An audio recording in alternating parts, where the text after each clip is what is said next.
Have you ever truly stopped to consider the foundations of our collective memory, the bedrock upon which human history is supposedly built? What if the most pivotal chapters of our past, the very genesis of our civilization, were not merely incomplete, but deliberately, meticulously redacted, obscured by an ancient hand of unparalleled power and unfathomable motives?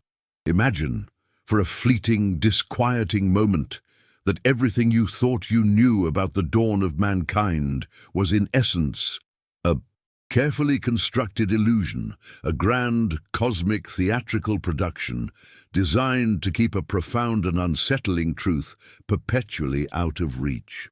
This is not a fanciful conjecture spun from the threads of late-night musings. Rather, it is a chilling proposition born from ancient texts, whispered theories, and an almost unbearable weight of archaeological anomalies that mainstream academia often prefers to sweep under a rather well-worn carpet. The question isn't whether there are gaps in our understanding, but whether those gaps are, in fact, deliberate voids, precisely carved absences in the fabric of recorded time. We are talking about the Anunnaki, a name that to many evokes images of science fiction or wild, unsubstantiated conspiracy. Yet for those brave enough to peer beyond the veil of accepted narratives, the Anunnaki represent a key, perhaps the only key, to unlocking the staggering secret of humanity's forbidden genesis, a secret they allegedly went to extraordinary lengths to hide from us, their unwitting creations. The sprawling, sun-baked plains of ancient Mesopotamia, cradled between the mighty Tigris and Euphrates rivers, pulsed with life thousands of years ago. Here, in the very cradle of civilization, something truly extraordinary took root. Not just farming, not just writing, not just organized religion, but an entire complex society that seemed to emerge almost instantaneously, astonishingly sophisticated, defying all conventional evolutionary models of societal development. The Sumerians, those enigmatic pioneers, possessed a knowledge of astronomy that would baffle modern scientists, an understanding of metallurgy far beyond their supposed technological reach, and an intricate pantheon of gods who were not ethereal spirits dwelling in distant heavens, but rather tangible, often volatile, beings who walked among them, intervened in their daily lives, and even dictated their destinies. These were not the benevolent, omnipotent deities of later monotheistic faiths. These were the Anunnaki, the those who from heaven to earth came, as their own cuneiform texts describe them. They were beings of flesh and blood, albeit flesh and blood imbued with powers and technologies that the Sumerians could only interpret as divine. Their arrival, chronicled in astonishing detail on clay tablets that have survived millennia of crushing earth and searing sun, marked a profound and irreversible turning point for our nascent species. It wasn't merely the introduction of new ideas, it was a fundamental re-engineering of reality itself, a cosmic intervention that shaped human consciousness, culture, and perhaps our very DNA. If this beginning has already made you rethink what you knew, imagine what's coming next. Then already leave your like and subscribe to the channel, because here, every video reveals something few dare to show. The painstaking decipherment of Sumerian cuneiform, a monumental intellectual feat undertaken by dedicated scholars, began to unveil a narrative so breathtaking, so utterly audacious, that it sent seismic tremors through the established doctrines of history, religion, and anthropology. These ancient tablets, far from recounting simplistic myths, presented what appeared to be historical accounts, meticulous records of events, lineage, and cosmic journeys. Among these, the Enuma Elish, the Babylonian creation epic, and the Atrahasis, a text detailing the Great Flood and the creation of man, stood out with particular prominence. They spoke not of an abstract, singular deity conjuring existence from nothingness, but of a council of powerful, often squabbling beings who arrived from the heavens. Their names resonated with authority and cosmic significance: Anu, Enlil, Enki, Ninmah. These were not mere symbolic representations. They were distinct personalities with individual agendas, rivalries, and profound influences on the nascent human population. The language used in these texts was startlingly literal, describing physical descents, specific locations, and technologically advanced capabilities that defied any contemporary understanding of human development. They landed in magnificent skyboats, or fiery chariots, their presence marked by colossal earthworks, massive constructions, and the establishment of what were essentially advanced operational bases on Earth. Dr. Zecharia Sitchin, a controversial yet undeniably influential figure, dedicated his life to translating and interpreting these ancient texts, proposing that they were not allegories but factual chronicles of extraterrestrial intervention. His work, though often dismissed by mainstream archaeology as pseudoscience, ignited a firestorm of debate and prompted countless individuals to question the official narrative, to look at the ancient world through a radically different and profoundly unsettling lens. The sheer volume of detail, the consistency across disparate tablets, and the uncanny parallels to creation myths found in cultures across the globe, from Africa to the Americas, demand a more rigorous examination than simple dismissal. The implications, if even a fraction of Sitchin's interpretations hold true, are nothing short of cataclysmic for our understanding of who we are and where we truly come from. This wasn't merely a spiritual awakening for early humanity. It was a physical, tangible encounter with a superior intelligence that had mastered the very fabric of existence in ways we are only now beginning to comprehend. The stories woven into these clay records depict a reality far grander and far more complex than the simple narratives of hunter-gatherers slowly evolving into farmers. The narratives etched into those ancient clay tablets paint a vivid, often unnerving picture of the Anunnaki's arrival. Imagine, if you will, the sheer, unadulterated terror and awe that must have gripped the primitive inhabitants of Earth as colossal, gleaming crafts descended from the azure sky, their metallic surfaces reflecting the blinding Mesopotamian sun. A deafening roar would have heralded their approach, an unearthly sound vibrating through the very bones of anyone unfortunate enough to witness it, followed by a sudden, jarring silence as these immense vessels settled, perhaps amidst plumes of dust and the lingering scent of ozone, upon the desolate plains. Out of these ships, beings of extraordinary stature and undeniable authority would have emerged. Descriptions suggest they possessed an imposing presence, with features that, while humanoid, were distinct enough to mark them as utterly alien. Their skin, some texts imply, had a luminosity. Their eyes held a depth of knowledge that seemed to pierce the very soul, and their attire was not of woven cloth or animal hide, but of intricate, shimmering fabrics and metallic accoutrements that spoke of advanced engineering and an aesthetic sensibility far beyond human comprehension. They moved with a purpose, a gravitas that immediately conveyed their mastery over their surroundings, their absolute dominion. The early humans, barely out of their hunter-gatherer existence, could only have interpreted these beings as gods. How else could one comprehend individuals who commanded the very elements, who possessed devices that could excavate mountains, redirect rivers, or even conjure structures from seemingly nothing? The Anunnaki established their presence with undeniable authority, carving out territories, laying down laws, and initiating ambitious projects that would fundamentally reshape the Earth. Their voices, when they spoke, perhaps resonated with an unfamiliar cadence, their words carrying the weight of cosmic wisdom and an imperative that brooked no argument. It was a confrontation between two vastly different evolutionary trajectories, a meeting of worlds that would forever alter the course of our planet's destiny. The memory of these sky gods, these Igigi, who dwelled in their elevated craft before descending, became indelibly etched into the collective consciousness of humanity. passed down through oral traditions before being meticulously transcribed onto clay, ensuring that the saga of their descent and our initial awestruck response would endure for millennia. These were not merely visitors, they were architects, engineers, and, crucially, overlords.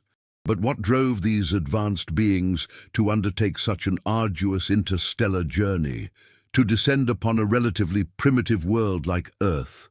The Sumerian texts, when interpreted through Sitchin's lens, offer a compelling, if controversial, explanation. A desperate environmental crisis on their home planet Nibiru. This celestial body, depicted in ancient astronomical charts with astonishing precision, supposedly possessed an erratic, elongated elliptical orbit, taking it far out into the cold reaches of our solar system before bringing it back towards the inner planets. According to the accounts, Nibiru's atmosphere was rapidly eroding, a catastrophic process that threatened the very survival of the Anunnaki civilization. Their ingenious solution? Gold. Not for its shimmering beauty or its symbolic value, but for its unique physical properties.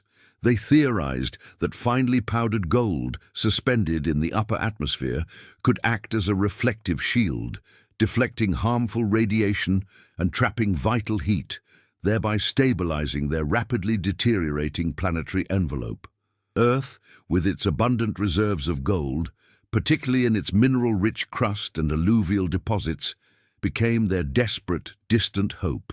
Imagine the urgency, the sheer scale of the scientific and technological endeavor required to pinpoint such a resource-rich planet from light years away, to dispatch scout missions, and ultimately to launch a full-scale expedition. This was not merely a mining operation, it was a planetary rescue mission of epic proportions, an existential quest for survival that transcended individual lives and encompassed the fate of an entire civilization. The Anunnaki arrived not as benign explorers or benevolent saviors, but as a highly motivated, technologically superior species driven by an urgent, self-preserving imperative. They viewed Earth not as a pristine wilderness to be admired, but as a vast, untapped quarry, a cosmic lifeline offering the vital element needed to stave off the extinction of their own kind. Their perspective was entirely pragmatic, focused on the immediate problem of their survival, with little initial regard for the primitive life forms that already populated this blue marble. Their agenda was clear, unwavering, and utterly crucial to their continued existence in the vast, unforgiving expanse of the cosmos. The gold, shimmering deep within Earth's veins, was not merely a precious metal. It was the breath of life for Nibiru. The sheer scale of the gold extraction project proved to be an overwhelming logistical challenge, even for the technologically advanced Anunnaki. The heavy manual labor required for mining, processing, and transporting vast quantities of the precious metal was simply too taxing, too arduous for the Anunnaki themselves. Their own ranks, primarily composed of highly skilled scientists, engineers, and administrators, were not designed for such back-breaking, ceaseless toil in Earth's often harsh and unforgiving environments. They found themselves facing a critical labor shortage, a profound impediment to their grand planetary rescue mission. It was within this desperate context that a truly audacious, morally ambiguous, and ultimately world-altering solution was proposed.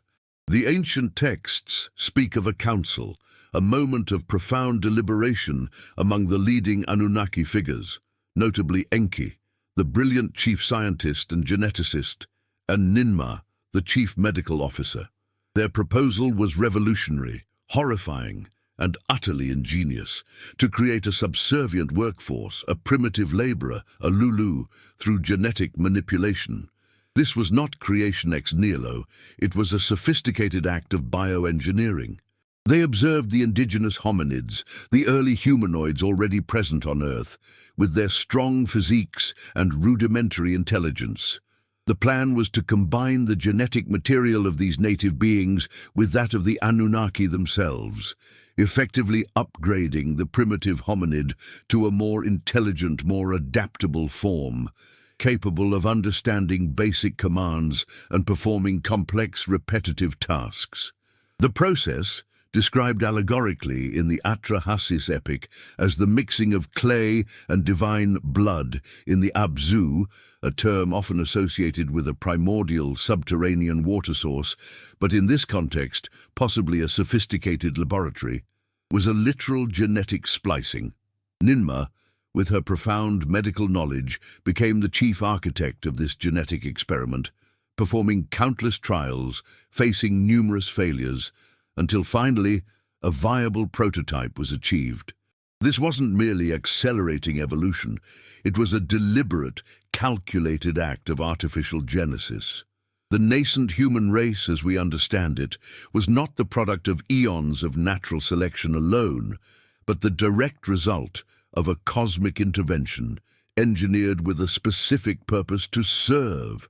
We were, in essence, custom-made slaves, crafted in the image of our creators, but crucially, lacking the full intellectual and spiritual capacities that defined the Anunnaki. This profound revelation, if true, irrevocably alters our understanding of human dignity, purpose, and our very place in the vast tapestry of the cosmos. The first humans, the Lulu, emerged from this crucible of genetic engineering not as free-willed individuals with agency and ambition, but as bespoke tools, living implements designed for a singular, arduous purpose. Their existence was defined by toil, their days, a relentless cycle of mining, carrying, sifting, and processing the gold that was deemed so vital to the Anunnaki's survival. The Sumerian tablets paint a stark picture of these early humans, strong, resilient, but fundamentally limited in their cognitive abilities. They were crafted to follow instructions, to endure hardship, and to perform their duties without question or complaint. Their lives unfolded within the confines of the Anunnaki's strict regime, their every action dictated by the demands of their cosmic overlords. Imagine the back-breaking labor in the scorching heat of the ancient mines, the dust clogging their lungs, the constant monotonous rhythm of picks striking rock day after day, year after year. Their homes were basic, their sustenance provided, but their spirits, one might presume, were largely unburdened by the complexities of higher thought, by the yearning for freedom or self-determination that would later define humanity. They were, to put it bluntly, a workforce, a means to an end. Yet even within these harsh confines, a slow, imperceptible shift began to occur. Over generations, perhaps due to subtle, unforeseen genetic drift, or perhaps a gradual, deliberate loosening of the initial genetic constraints by certain Anunnaki figures, the Lulu began to awaken. Glimmers of self-awareness, nascent curiosity, and even primitive forms of abstract thought started to flicker within their minds. They observed their creators with increasing attention, perhaps mimicking their behaviors, gradually absorbing aspects of their language, and even some of their less complex technologies.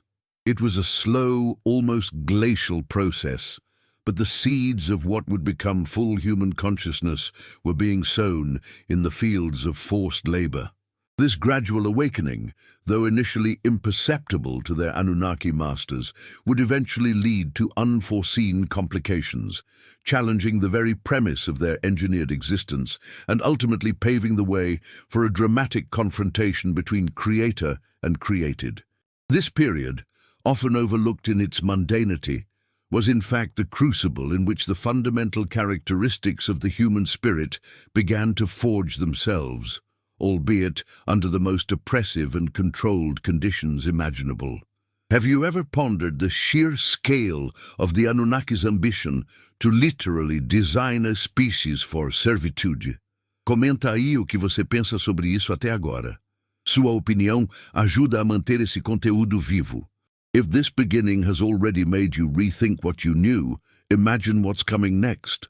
then already leave your like and subscribe to the channel, because here, every video reveals something few dare to show. If this beginning has already made you rethink what you knew, imagine what's coming next. Then already leave your like and subscribe to the channel, because here, every video reveals something few dare to show. If this beginning has already made you rethink what you knew, imagine what's coming next. Then already leave your like and subscribe to the channel, because here, every video reveals something few dare to show. The grinding monotony of existence, the relentless physical exertion in the gold mines, eventually took its toll, not just on the engineered humans, but also on a lower order of Anunnaki, known as the Igigi. These were the worker bees of the Anunnaki hierarchy, tasked with the direct supervision and often the actual performance of the most strenuous labor. After a protracted period, their patience wore thin, their collective spirit frayed under the ceaseless demands. The Igigi rebelled. It was a pivotal moment, shaking the very foundations of the Anunnaki command structure on Earth. They refused to continue the arduous work, effectively crippling the gold extraction operation. This rebellion forced the higher Anunnaki Council into a profound crisis. Their entire mission, their home planet's survival, hinged on a steady supply of gold, and now their primary workforce was in open revolt. This dramatic turn of events, meticulously chronicled in texts like the Atrahasis, forced the Anunnaki to confront the limitations of their existing labor force and to seek an alternative. The solution once again lay in genetic engineering, but this time with a crucial difference. Enki, ever the innovator, proposed a further upgrade to the Lulu, the primitive humans they had already created. This wasn't merely about making them stronger or more obedient, it was about imbuing them with a greater capacity for understanding, for complex thought, and critically, for procreation. The original Lulu might have been limited in their ability to reproduce independently, or perhaps their gestation period was too long to meet the urgent demand. The Anunnaki needed a self-replicating workforce, one that could sustain itself and even expand without constant direct intervention. This decision, born of necessity rather than benevolence, inadvertently bestowed upon humanity some of the very characteristics that define us today: accelerated reproductive capabilities and an enhanced intellect, albeit one still constrained by the Anunnaki's design. This was the moment humanity received the gift of advanced knowledge, or rather the capacity for it. The Sumerian accounts describe the Anunnaki teaching humans skills previously unknown: agriculture, allowing them to cultivate vast fields and feed themselves more efficiently; writing, enabling them to record events and transmit knowledge; and various crafts, leading to the development of early tools and nascent technologies. This infusion of knowledge, however, was a double-edged sword. While it made humans more capable and efficient, it also awakened within them a burgeoning sense of self, a growing curiosity, and a potential for independent thought that would eventually challenge the very premise of their servitude. The Anunnaki, in their pragmatic pursuit of a sustainable labor force, inadvertently sparked the embers of human ingenuity and, critically, human defiance. This period marks the transition from purely enslaved labor to a more sophisticated, though still controlled, relationship between creators and created. What would have happened if they hadn't rebelled? If the Anunnaki had continued to work the mines themselves? Have you ever stopped to ponder how different our history might be? Comenta aí se você também já se sentiu assim. The unfolding drama of the Anunnaki's presence on Earth took a truly cataclysmic turn with the infamous Great Flood, an event etched into the collective memory of humanity across countless cultures and civilizations. The Sumerian tablets, especially the Atrahasis epic, offer a chillingly detailed account of this global deluge, not as an act of an omnipotent, wrathful god, but as a calculated, if controversial, decision made by a council of Anunnaki leaders. The primary instigator was Enlil, the commander-in-chief, who had grown increasingly exasperated by the burgeoning human population. The texts describe humanity as having become noisy, their incessant clamor disturbing Enlil's rest, disrupting the serene order he sought to impose. Beyond the literal noise, this clamor could be interpreted as a metaphor for humanity's increasing self-awareness, their growing numbers, and their perhaps unguided exploration of the knowledge recently bestowed upon them. Humanity, in Enlil's view, was becoming unmanageable, an unruly experiment spiraling beyond its original design parameters. The solution, he decreed, was a total eradication, a cosmic reset. A natural planetary alignment, or perhaps a deliberate manipulation of a celestial body's trajectory, was foreseen to cause immense gravitational stresses, unleashing unprecedented tsunamis and torrential rains. This impending cataclysm was known to the Anunnaki, who possessed advanced astronomical and geological understanding. The plan was simple, brutal. Let the flood sweep away all human life, cleansing the earth of their unwanted, burgeoning presence. However, not all Anunnaki were in agreement. Enki, the compassionate geneticist who had played such a pivotal role in humanity's creation, harbored a profound, almost paternal affection for his creations. He was deeply troubled by Enlil's ruthless decree.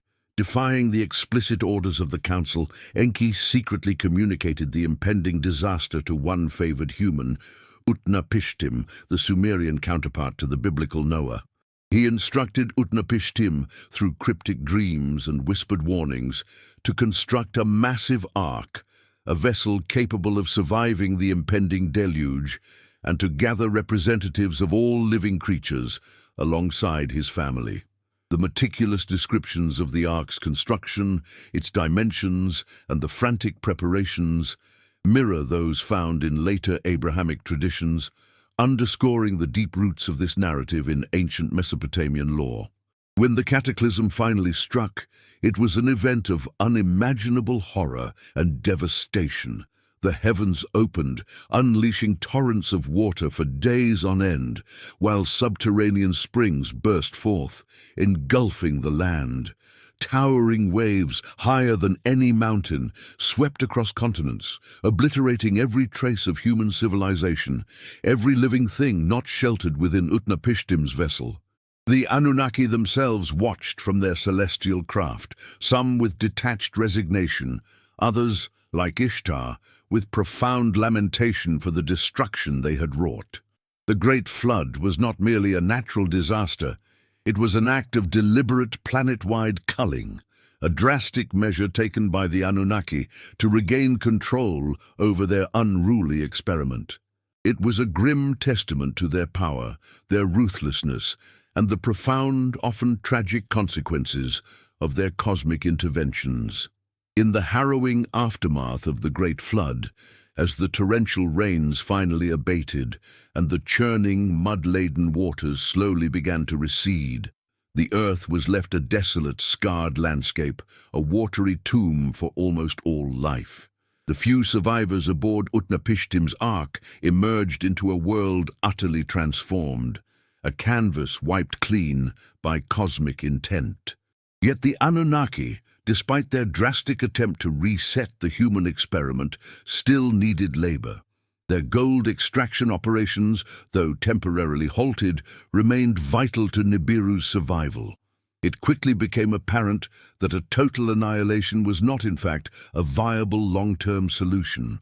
Thus, from the ashes and mud of the deluge, a new era of Anunnaki-human interaction began, one marked by a more structured, albeit still controlled, guidance. The Anunnaki, now keenly aware of the potential for humanity to spiral out of their direct control, initiated a systematic process of rebuilding and re-establishing civilization. But this time, they introduced a crucial intermediary, the institution of kingship. Rather than direct, omnipresent supervision, they would rule through chosen human proxies. These early kings were not self-appointed leaders.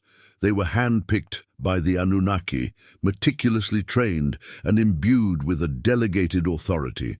They served as conduits between the gods and humanity, ensuring that Anunnaki decrees were enforced, resources were managed, and the human population remained subservient and productive.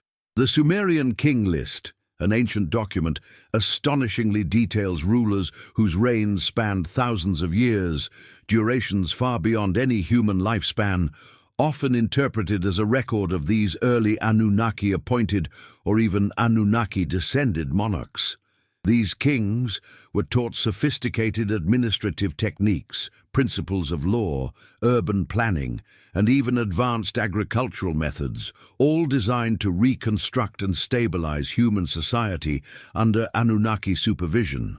They were tasked with rebuilding cities, organizing labor, and ensuring the continued veneration of their divine patrons, which conveniently ensured compliance and resource flow. The temples, those magnificent ziggurats that dotted the Mesopotamian landscape, were not merely places of worship. They were also administrative centers, observatories, and crucially, supply depots for the Anunnaki. They served as constant, imposing reminders of the gods' presence and power, their towering forms reaching towards the heavens from which their creators had descended. This period marked a gradual shift from direct, visible intervention to a more subtle, indirect form of control. The Anunnaki began to withdraw from daily human affairs, their presence becoming more ceremonial, more remote, but their influence remained absolute, exerted through their chosen human intermediaries. They effectively engineered a system of governance that ensured their continued dominion while allowing them to gradually recede from the immediate foreground of human experience. This strategic withdrawal was not an abdication of power, but a sophisticated recalibration of control, ensuring that humanity once again served its intended purpose, but this time with a layer of human-facing leadership that made the servitude seem almost organic. As the Anunnaki's physical presence on Earth diminished, a far more insidious and enduring form of control took root: the meticulous veiling of the truth, the systematic rewriting of history. They understood that direct intervention was unsustainable in the long run, and that a self-perpetuating system of belief and obedience was far more effective. Their true role as genetic engineers, as cosmic colonizers, as slave masters, needed to be eradicated from the collective human memory, replaced by narratives that instilled reverence, not rebellious questioning. This was achieved through a multi-pronged approach, a sophisticated campaign of historical revisionism and myth-building that has profoundly shaped human civilization ever since. Firstly, the Anunnaki, subtly yet firmly, transitioned from being perceived as physical, flesh-and-blood beings to ethereal, omnipotent deities. Their advanced technology, once witnessed directly, was reinterpreted as divine magic. Their spacecraft became chariots of fire or heavenly thrones. Their communication devices became oracles or divine pronouncements. Their scientific knowledge became sacred wisdom imparted by all-knowing gods. This transformation elevated them beyond human scrutiny, placing them in a realm of unquestionable authority. Secondly, they actively promoted the concept of divine kingship, not just as a means of governance, but as a religious tenet. The kings they appointed were declared to be divinely chosen, their authority stemming directly from the heavens. This conflation of political power with divine will ensured stability and obedience, making dissent against the king tantamount to blasphemy against the gods themselves. This system was designed to maintain a hierarchical structure where humans remained firmly at the bottom, forever looking upwards for guidance and validation. Thirdly, they carefully curated the stories and rituals that would be passed down through generations. The true narratives of genetic engineering, of humanity's creation as a labor force, were either expunged, subtly altered into allegories, or relegated to forbidden esoteric knowledge held only by select initiates. The epic tales of their arrival, their battles and their interventions were reframed to emphasize human insignificance and divine omnipotence. The focus shifted from how humanity was created to why they must worship and obey. This sophisticated campaign created a powerful, self-reinforcing narrative. Humanity was created by benevolent gods, owes everything to them, and must live in perpetual service and awe. Any alternative explanation, any archaeological discovery that hinted at a different truth, was either suppressed, misinterpreted, or deliberately destroyed. The temples, once logistical hubs, became centers of religious indoctrination, perpetuating the revised history through ritual, iconography, and sacred texts. The ultimate goal was to ensure that humanity, even in the Anunnaki's absence, would continue to serve, to believe in a divine order that kept them in their place, oblivious to the true, hidden history of their origins. It was a masterpiece of cosmic subterfuge, a silence that reverberates through millennia. The echoes of this cosmic subterfuge, the lingering shadow of the Anunnaki's influence, reverberate far beyond the dusty plains of Mesopotamia, manifesting in unsettling ways even in our modern, technologically advanced world. For those with eyes to see and minds open enough to question, the signs of a meticulously managed history, of a deeply embedded narrative of control, are startlingly apparent. Consider the persistent anomalies that plague mainstream archaeology. Impossibly ancient structures built with precision and techniques that defy known human capabilities.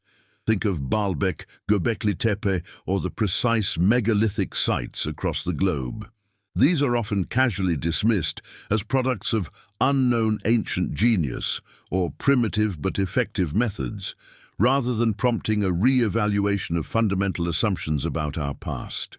The official explanations often strain credulity, brushing aside the evidence of sophisticated engineering, advanced astronomical knowledge, and an understanding of materials that we are only just beginning to replicate.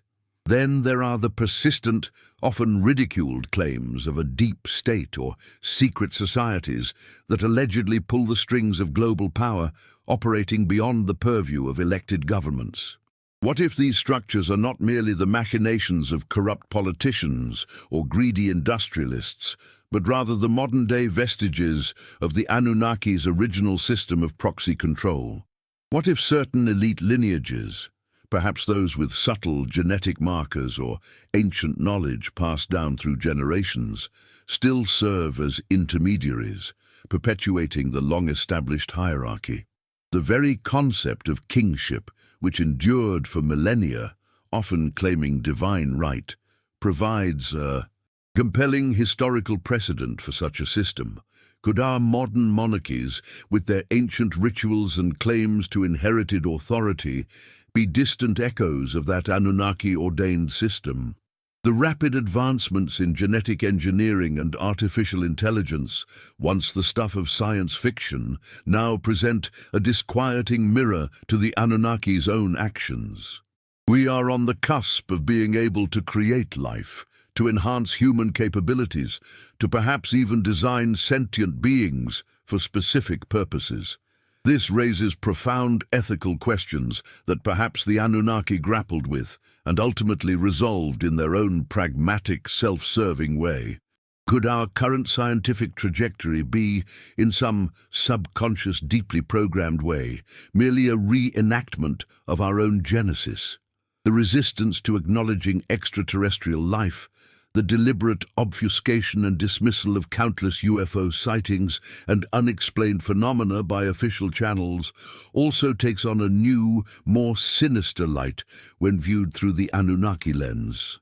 Is it simply a matter of national security, or is it a continuation of the ancient cover-up, a concerted effort to prevent humanity from rediscovering its true origins and the identity of its original creators?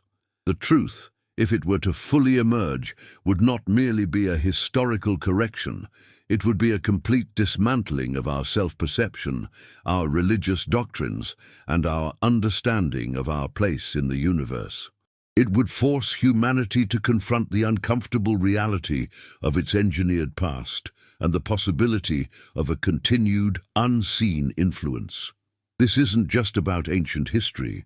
It's about the very nature of control, the enduring power of a lie, and the insidious ways in which a hidden truth can continue to shape our present and dictate our future. The ultimate fate of the Anunnaki themselves remains shrouded in a captivating, almost impenetrable mystery, a grand cosmic enigma that leaves more questions hanging in the vast expanse of space than it provides definitive answers. Did they eventually return to Nibiru, their home planet having been successfully rejuvenated by Earth's gold, leaving their human experiment to its own devices? Or did they simply withdraw to a higher dimension, an unseen frequency, continuing to observe and subtly influence humanity from a realm beyond our current perception? Perhaps a select few remained, establishing covert bases, continuing their watch over us, their engineered progeny, awaiting some preordained cosmic event, some signal for their return or a new phase of their grand design. The ancient texts, while detailed in their accounts of initial arrival and early interactions, become increasingly vague about their ultimate departure, hinting at a slow, gradual recession rather than a dramatic exodus. This ambiguity is, in itself, a powerful tool for control, ensuring that humanity is left to wonder, to speculate, to always harbor a subconscious expectation of their potential re-emergence. The very open-endedness of their story fuels conspiracy theories, ignites archaeological quests, and drives scientific inquiries into forbidden zones of research. This enduring uncertainty about the Anunnaki's whereabouts, their intentions, and their continued influence serves as a profound catalyst for the ongoing quest for truth. It compels humanity, or at least a significant and growing portion of it, to look beyond the accepted narratives, to scrutinize the anomalies, and to demand a more comprehensive, more honest accounting of our past. The possibility of their return, a notion that permeates various ancient prophecies and modern esoteric beliefs, adds a chilling layer of urgency to this quest. What if they are indeed returning? What would that mean for a humanity that has largely forgotten its true origins, that has constructed an entire civilization upon a foundation of convenient fictions? Would we recognize them? Would we greet them as saviors? Or would we finally awaken to the full, terrifying truth of our engineered servitude? The questions are staggering, reverberating through the very core of our being, challenging every religious doctrine, every scientific paradigm, and every cherished notion of human autonomy. The ultimate challenge lies not just in deciphering ancient texts or unearthing forgotten ruins, but in deprogramming centuries of ingrained belief, in dismantling the carefully constructed illusion that has defined human history. It's about rediscovering our true, unvarnished origins, understanding the purpose for which we were created, and ultimately deciding our own future, free from the lingering shadow of our cosmic progenitors. This journey into the hidden truths of the Anunnaki is not merely an academic exercise. It is an existential interrogation, an urgent call to awaken and confront the profound implications of our past. It is a path towards reclaiming our true history, our authentic identity, and perhaps our ultimate destiny as a truly free and self-determined species. We are standing at the precipice of a monumental revelation, a shift in consciousness that could redefine everything we believe about ourselves and our place in the universe. If this content has opened your mind, comenta aí. Cheguei até o fim. Isso ajuda a entender quem realmente está buscando conhecimento. Curte o vídeo, se inscreve agora no canal e ativa o sininho, porque os próximos episódios vão ainda mais fundo.